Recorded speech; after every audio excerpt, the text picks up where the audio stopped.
Hello, everyone. I finished Cyberpunk not too long ago, and I am ready to do a recording on it.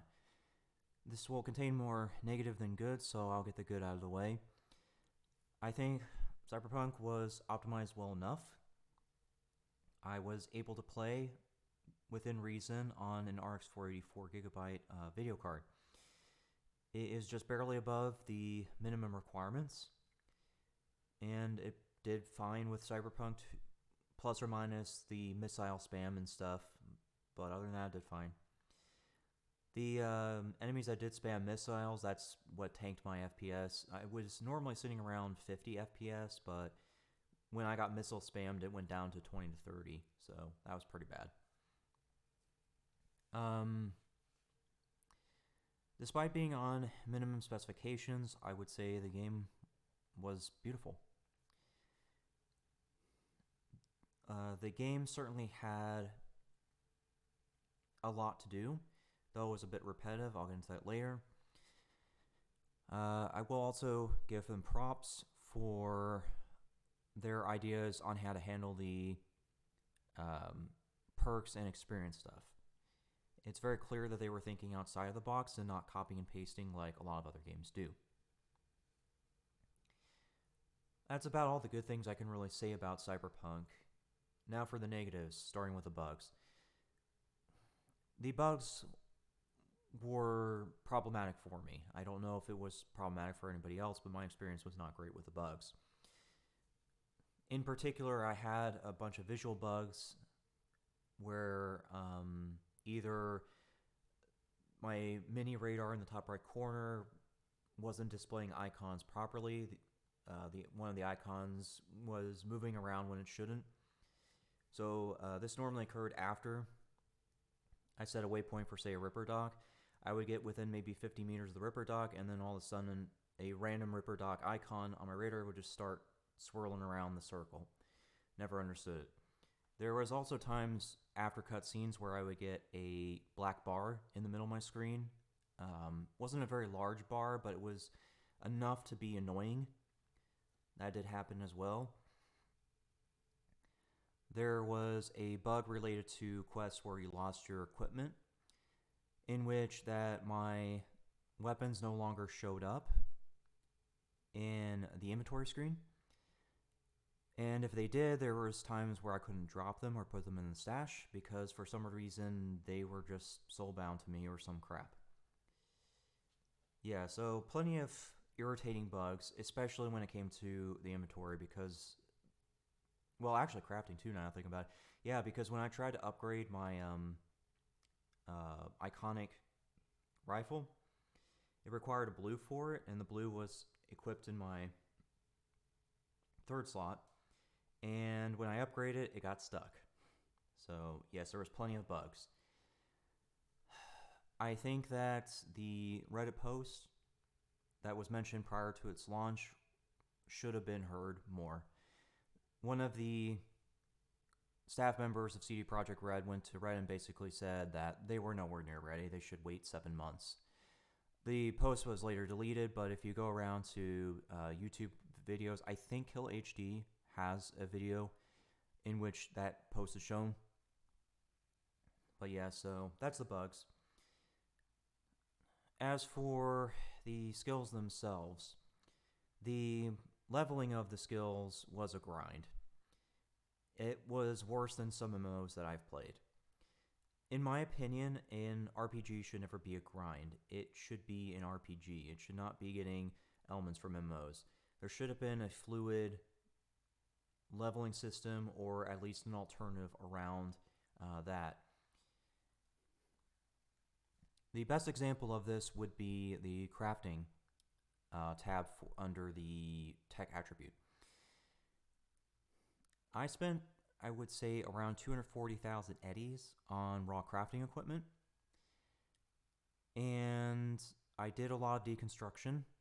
But despite all that, I never made it to level 20 in crafting. That's a problem because if you notice under the rewards for getting levels in crafting, the blueprints are locked behind those levels. That's why I was saying what I said in my prior recording. In my opinion, they should have taken a page from The Witcher 3, in which the schematics were behind exploration.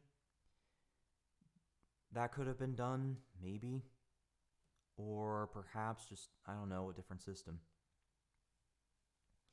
But yes, that's the engineering thing. Related to that, I do want to bring up the merchants. In a lot of MMOs, they would normally have a parentheses next to a merchant, so it would say um, something like West Plains Legendary Item Merchant.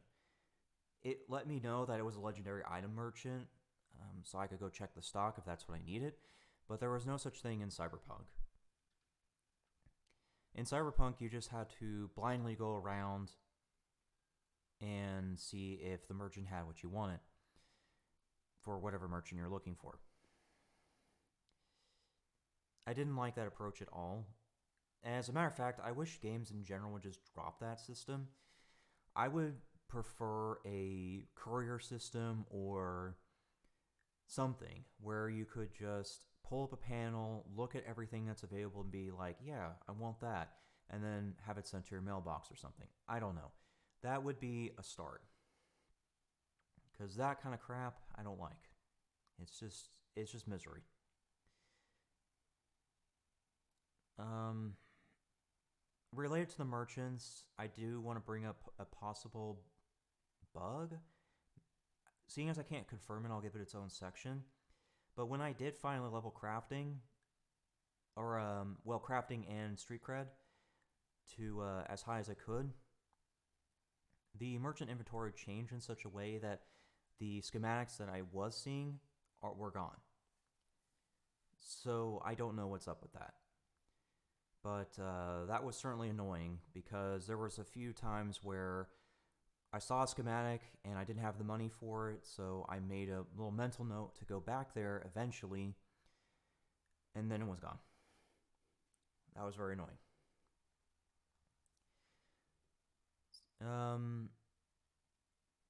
Yeah, I think that I can keep going with the negatives, so I'll just go ahead and end it on one last topic, and then that's going to be related to streaming.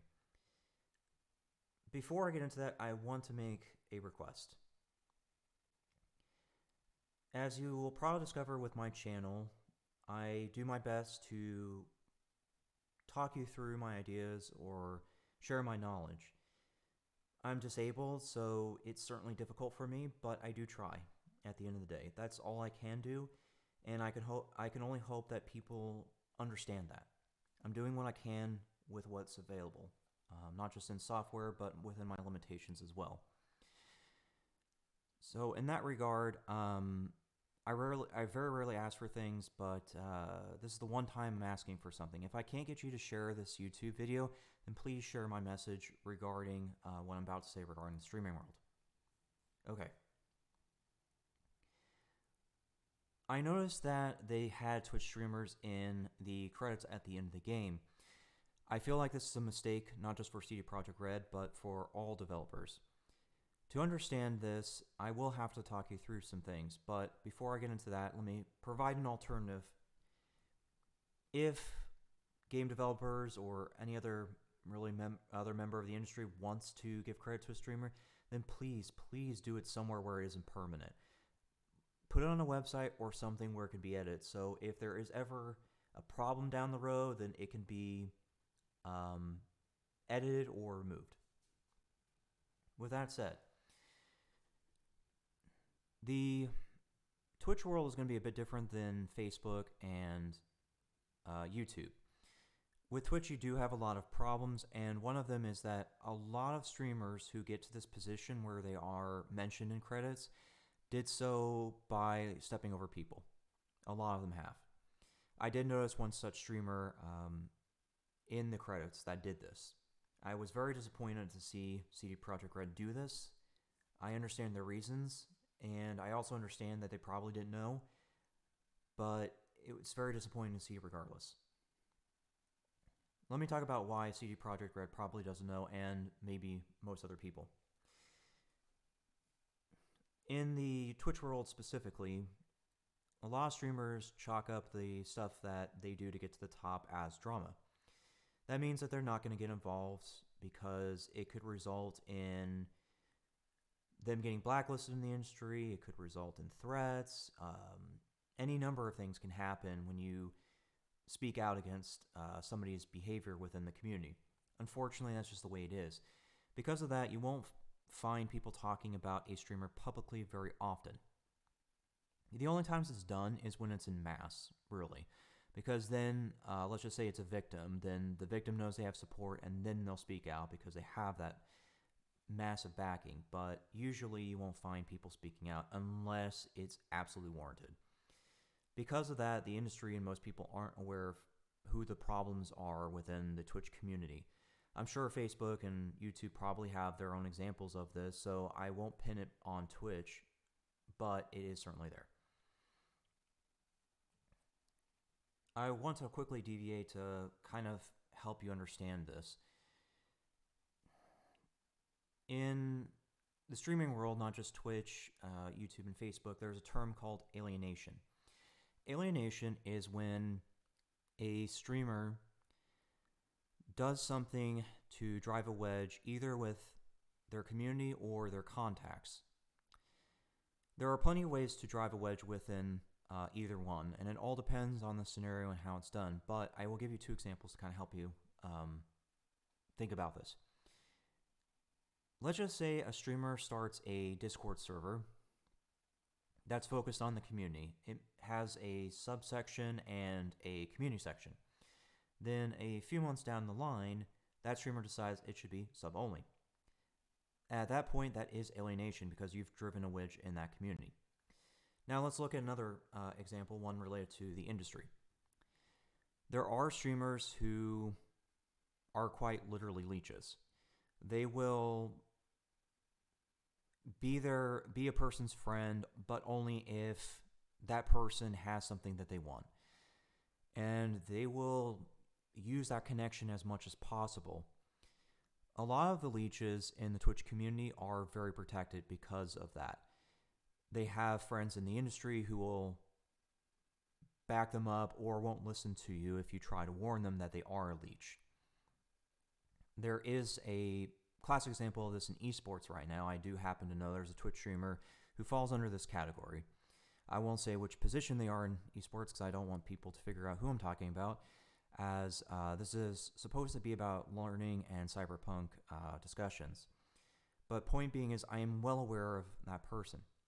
So, with the examples out of the way, I hope that you've learned that. Now, I will finish it by saying how can you figure this out. There are a couple ways to figure out if somebody's a problem on Twitch, YouTube, or Facebook. But generally speaking, Twitch is where you will find stuff about a person pretty easily. It's because people tend to talk a lot. So you can try Googling the person's Twitch ID or name and see what pops up. There might be a Reddit post, there might be a forum talk about them, or something. Another way you can try to do it is ask for the veterans in the community. The thing that the industry in general, not just game developers, don't get is that there are people in the streaming world, not just Twitch, Facebook, but Facebook and YouTube as well, that know just as much as a streamer, but they don't stream.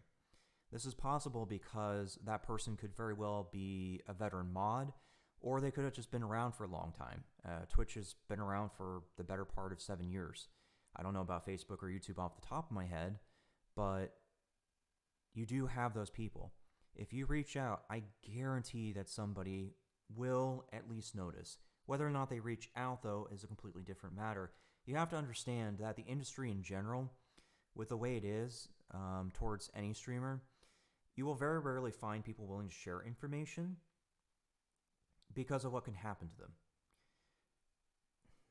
I know this because I used to be that person. I used to try to be that guardian within the Twitch community and also YouTube. I'm well aware of who's a problem on both platforms to a certain degree. I have reached out to companies before regarding it and sharing my information, and it's almost always got me burned.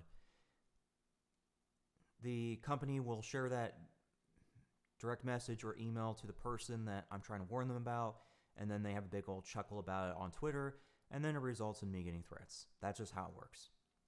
So yes, I am speaking from experience, and I can guarantee you that the only way you're going to learn more about this stuff is if the industry changes.